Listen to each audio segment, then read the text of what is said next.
Ethiopia merupakan salah satu negara yang mempunyai peradaban tertua di dunia. Selain itu, hal yang menarik dari negara ini adalah kondisi minoritas muslimnya. Namun, sebelum jauh membahas tentang kondisi minoritas muslim di Ethiopia, perlu diketahui terlebih dahulu bahwa Ethiopia merupakan sebuah negara yang berada di benua Afrika bagian timur.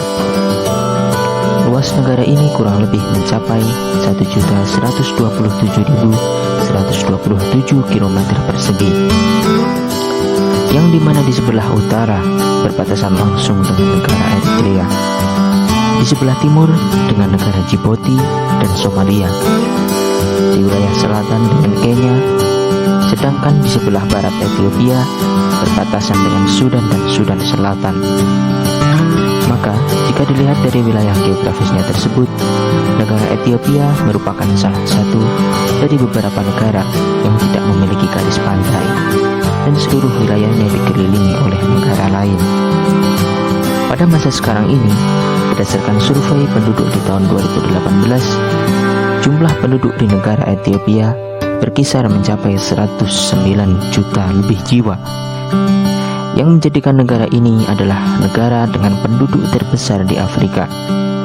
Sedangkan masyarakatnya juga menganut beberapa agama, dengan agama mayoritas di negara ini adalah Kristen Ortodok, yang berjumlah sekitar 43,5%. Sedangkan masyarakat menganut agama Islam berkisar sebesar 33,9%, dan sisanya adalah penganut agama Kristen Protestan dengan jumlah 18,6%, dan Katolik 0,7%, sedangkan tradisional 2,6%.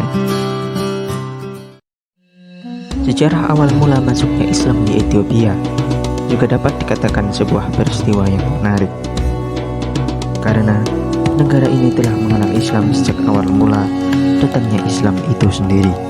Dahulu negara ini bernama Abisina, atau yang dikenal oleh masyarakat Mekah saat itu adalah negara Habsyah, yang dipimpin oleh seorang raja adil dan ahli kitab bernama Raja Najasyi. Pada saat Nabi Muhammad SAW diperintahkan untuk dakwah secara terang-terangan, menjadikan beberapa pengikut dan sahabatnya selalu mendapat ancaman dan siksaan dari orang-orang kafir di Mekah. Hal itu menjadikan kekhawatiran bagi Nabi atas keselamatan para kaum muslim di Mekah. Akhirnya, Nabi memerintahkan sebagian sahabatnya untuk hijrah ke Habsyah, yang dalam hijrahnya tersebut dipimpin langsung oleh saudaranya sendiri bernama Ja'far ibnu Abi Thalib. Walaupun sesampainya para sahabat di Habsyah, mereka juga mendapat hambatan dari orang kafir Mekah yang telah sampai dahulu di negara Najasyi tersebut, dan berusaha membujuk raja agar tidak menerima kaum muslim di kerajaannya tersebut. Namun, Raja Najasyi yang ahli kitab mempercayai akan datangnya Nabi Muhammad yang tertulis di Alkitab.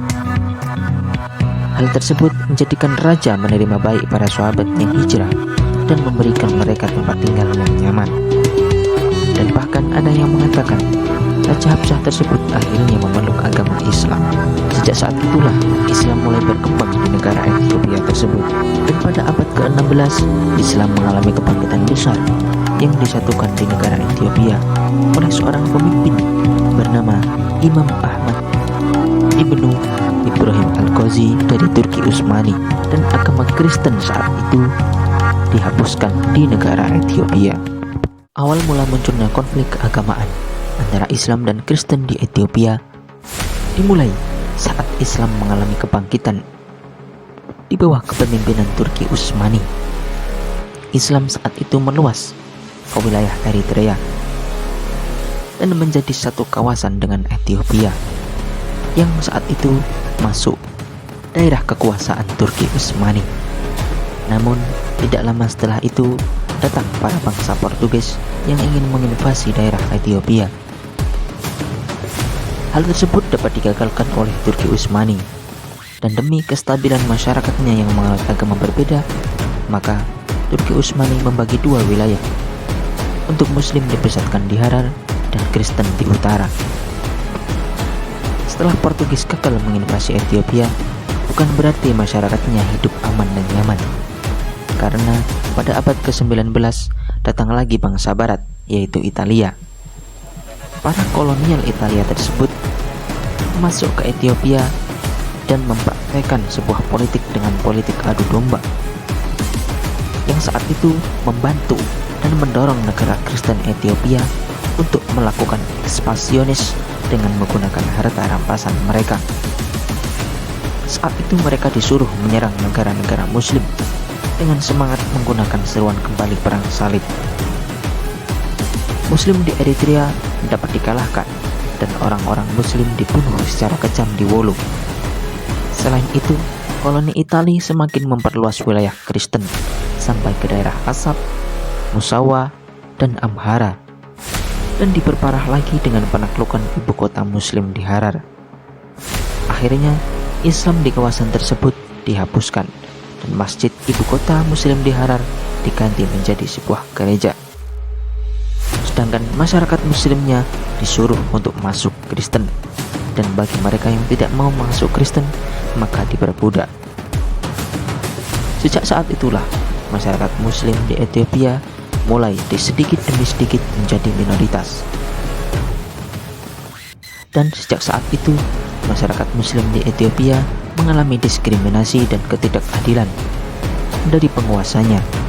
Ditambah saat itu berkuasa yaitu adalah Raja Haile Selassie yang terkenal dengan rezim Der, di mana masyarakat Muslim tidak dibolehkan untuk memiliki hak tanah, serta hal agama juga dilemahkan.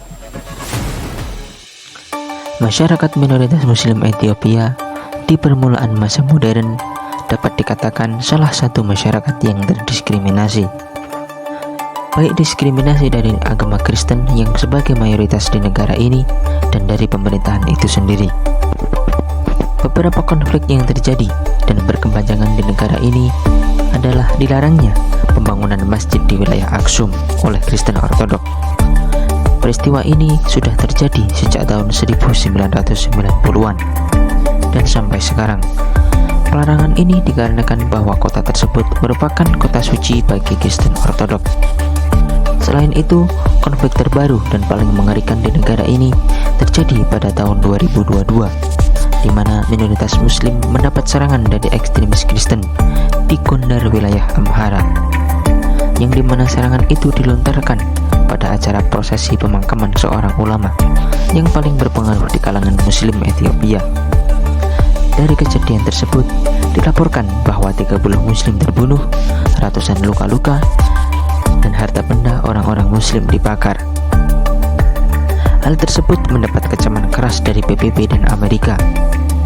Untuk pemerintah Ethiopia yang kurang tanggap atas kejadian tersebut. Selain itu, Amerika juga mengatakan pemerintah Ethiopia yang tidak adil karena menerapkan kebijakan bagi lembaga-lembaga Muslim diharuskan membayar pajak dan memperbarui organisasi atau lembaga tersebut setiap 5 tahun sekali. Sedangkan bagi lembaga Kristen dan organisasi gereja diberikan hak istimewa dan terbebas dari pajak. Namun, pada masa Perdana Menteri barunya, Muslim Ethiopia mulai mendapat perhatian dari pemerintah. Hal ini dibuktikan dengan diadakannya buka puasa Akbar di alun-alun Meskel yang berada di ibu kota negara yaitu Addis Ababa, di mana alun-alun ini dahulunya diklaim milik Kristen Ortodok dan bagi siapapun dilarang keras untuk memakainya. Begitulah yang dapat kami sampaikan tentang kondisi dan sejarah umat Islam minoritas di negara Ethiopia. Banyak kesalahan dan keliruan, kami mohon maaf yang sebesar-besarnya. Sekian dan terima kasih.